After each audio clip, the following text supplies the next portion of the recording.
Hi everyone, I'm Shawn, I'm Gary. and today we are back with a new episode on what you need to know about buying a private property in Singapore. What we'll be covering in today's episode is what is a private property, the types of private properties in Singapore, and what are some important things to know before buying. So things that you should know are things like finances, the timeline, whether it's for a resale property or a new launch, the manner of holding, and things such as the master plan. Yeah, so a private property in Singapore is actually not subjected to HDB regulations lah. It's developed by private developers and there's no government subsidies whatsoever involved. So there are mainly two types of private properties in Singapore, non-landed and landed properties. So for non-landed, as many of you are familiar, there are condominiums. So these are strata managed properties where owners actually have a share in the common areas and facilities. Another term is actually called the apartment. Maybe most of the buyers out there are not familiar with the differences between an apartment and a condominium. So actually they are quite similar. It's just that the status of the development depends on the fulfillment of the setback requirements involved lah. Yeah. Then one minority type is that the walk-up apartment. It's actually a low-rise residential building where you can only access it with a flight of stairs. There's no lift and also does not come with common facilities. The other type of private properties that we commonly see in Singapore are landed homes. Landed homes are typically comprised of terrace houses, semi-detached houses, bungalows, detached homes, and strata landed homes. So the more unique one over here would be strata landed homes, where it's like a hybrid between a condo and a landed house, whereby these houses, they do share common facilities that we usually see in condominiums as well. So the first important thing to know is actually the finances. We definitely need to get our finances right before making such a huge purchase in buying a property. So the first step we always recommend to our clients is that we should always assess the eligible loan amount to know the budget and the type of property that we can go for later on. Yeah, we can actually do this by obtaining an in-principle approval from a bank. Yeah, so how the banks assess the loan amount is actually based on the total debt servicing ratio or TDSR. So currently now the threshold is at 55%. So let's say if today you and your spouse have a combined income of 10,000, you can only service your monthly mortgage up to $5,500, which is 55% of the 10,000. Yeah. And also when it comes to the outlay, you're looking at a split of between 25 and 75%. So this means that 75% of your property purchase is usually covered by your bank loan, followed by a 25% down payment. In terms of the down payment, it's split into two portions. 5% cash, which is usually comprised of the 1% option fee and a 4% exercise fee, followed by another 20% down payment, which can be covered by either cash or CPF. Do note that if you are using CPF to service this down payment first, you can only use it from the funds in your CPF OA account, the ordinary account. After this portion is fulfilled, then your 75% bank loan will kick in. Other things that you should take note are stuff like your stamp duties, which we'll cover in the following slide, and legal fees. Legal fees usually it's not a very big amount, but buyers tend to not account into this when it comes to their budgeting, and you're looking at around an average about $2,000 to $3,000 when it comes to this portion as well. Yeah, so when buying a house, of course we have to set aside a renovation budget, and do note that older resale properties might actually require more renovation works because they require more upkeep as well lah. So means higher renovation costs. And another thing is that the maintenance fees is something that most buyers will actually forget to account for, and this is more important for buyers who are looking to buy non-landed properties lah. So maintenance fees are paid either monthly or quarterly, and the share value dictates the amount of maintenance fees you are paying. So higher share value for a bigger unit would mean higher maintenance fees. Another thing that we would like to highlight to buyers is that you should check the indicative valuation of a property that you're about to offer or something that you're shortlisted. This is to ensure that you're paying into something that's of fair value or you're not overpaying into your home.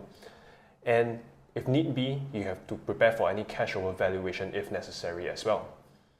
So the next thing is actually the buyer stamp duty or the additional buyer stamp duty. This is something that not all, but some buyers actually overlook, and the amount here involved is actually not small per se. So for example, a 1.5 million property, right? The buyer stamp duty can actually amount up to $45,000.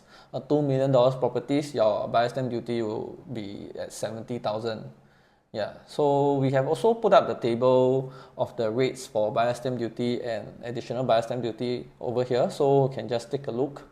If you need any help in calculating what are the potential stamp duty involved in your intended purchase, you can always reach out to us. Next up, we'll be covering the timeline. So there are different timelines for buying a resale property and a new launch.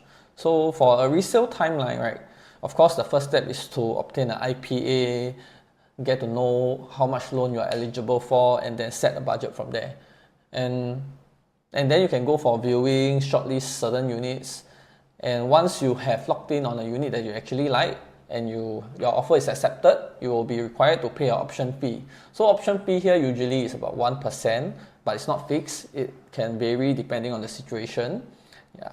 So option period also generally 2 weeks. So during these 2 weeks, the buyer will exercise the option or forgo the option. So if let's say the buyer exercises the option, then you will pay an additional 4% exercise fee. So do note that the option fee and the exercise fee both must amount up to 5%. Yeah. So upon exercising the option, you are required to pay the stamp duty within 2 weeks upon the exercise date.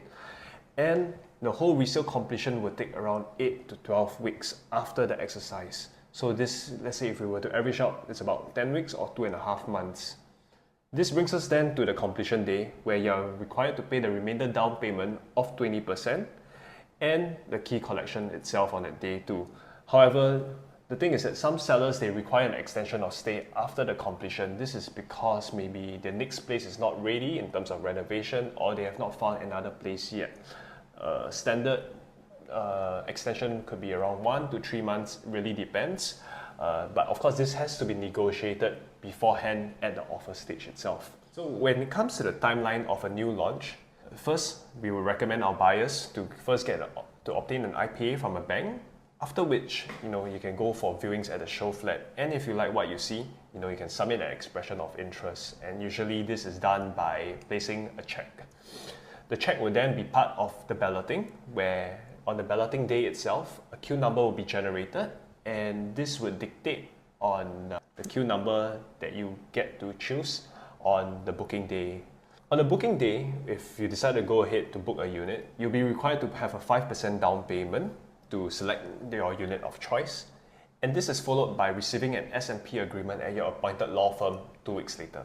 Once the law firm receives your S&P agreement, you'll be then informed to exercise your S&P agreement within 3 weeks of receiving it.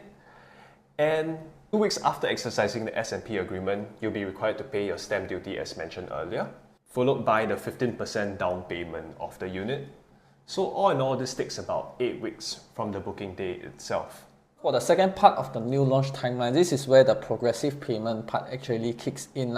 So the first stage here is actually the foundation stage. So if you have realized, the down payment earlier that Shawn has mentioned, right, only amounts up to 20%. So, but for a typical purchase, the down payment is actually 25%. So that's where the remaining 5% kicks in at the foundation stage. And then the other 5% will be covered by the bank loan.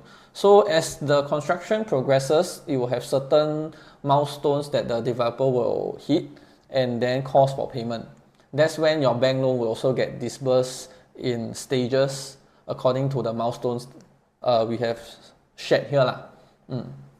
So your bank loan will be fully disbursed during the statutory completion stage. So that's where you'll be paying the full mortgage of the bank loan. Just for an analogy, is that let's say if you're looking to buy a $1.5 million property between a completed private resale or something that's under construction, the monthly installment would differ in that sense. So let's say if you're looking at a completed 1.5 million property, you're looking at a monthly installment of about maybe $4,000 over dollars.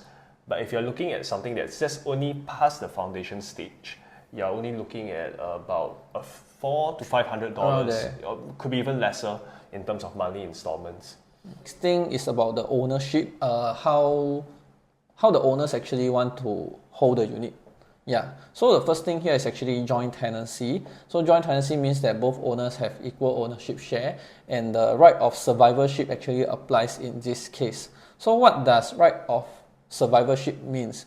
So let's say today, if me and Shawn buys a house together, and somehow I pass away, my share will be automatically transferred to Shawn. I can't will it to anybody else.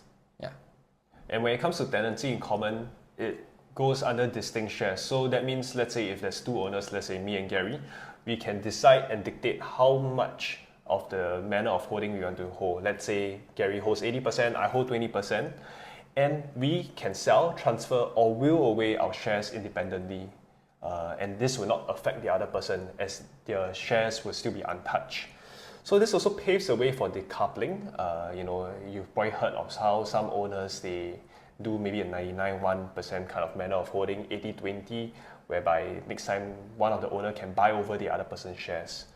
I know that in the recent news, you've heard about this 99-1 loophole that government is clamping down. This is different from what that's considered as illegal in the eyes of the law, because that one, just a fun fact, is like when the owner buys 100%, but later on they sell away 1% share. So that's not allowed. But here, the legal way of 99-1 is it has to be stated from the onset that there will be two owners, just that the manner of holding will be in distinct shares. In terms of sole ownership, it's quite straightforward. Basically, just buying under one name. However, this means that the installments or any payments also has to come from this one person itself. And when it comes to trust ownership, this is more for legacy planning, where property is held in trust for the beneficiaries. Usually this is more like parents where they buy properties for their kids. It's usually a bit more complex, so do seek a solicitor's advice on this matter. Just some food for thought. If you're buying a property with a partner or your spouse, I think it's always good to have a discussion on how you want to hold the property, whether 50-50 joint ownership or distinct shares if later on you want to do a decoupling or certain kind of holdings. I think it's good to have some advanced planning as well. So another thing to know before buying, so this mainly applies to the non-landed properties, is that you should actually take note of the URA Master Plan and the government land sales. So URA Master Plan is actually a statutory land plan that guides Singapore's development of the land and property over the next 10 to 5 years.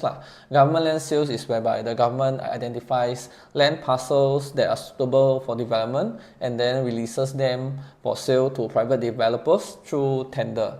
Yeah, so actually Master Plan and the GLS, right, they provide valuable insights on the future developments in the area. So upcoming land plots can actually affect prices in the surrounding area, whether be it positively or negatively.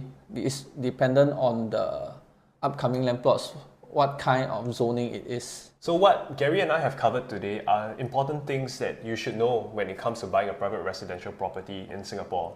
However, if you'd like to learn more about how the market is performing and what are some of the current sentiments on the ground, we'd like to invite you to our upcoming consumer seminar held by our company, whereby our Deputy CEO and CEO will be having guest speakers to share more about the common sentiments faced on the ground today. And this is on the 29th of March. And please feel free to let us know if you'd like to attend. And the best part about this is that it's free. As we come to the end of this episode, if you have any concerns that you feel that you'd like to address to us or something that we've not covered, just feel free to reach out to any one of us and we'll be happy to share with you more in depth. So once again, I'm Shawn. I'm Gary. And we'll see you soon at the next episode. Bye.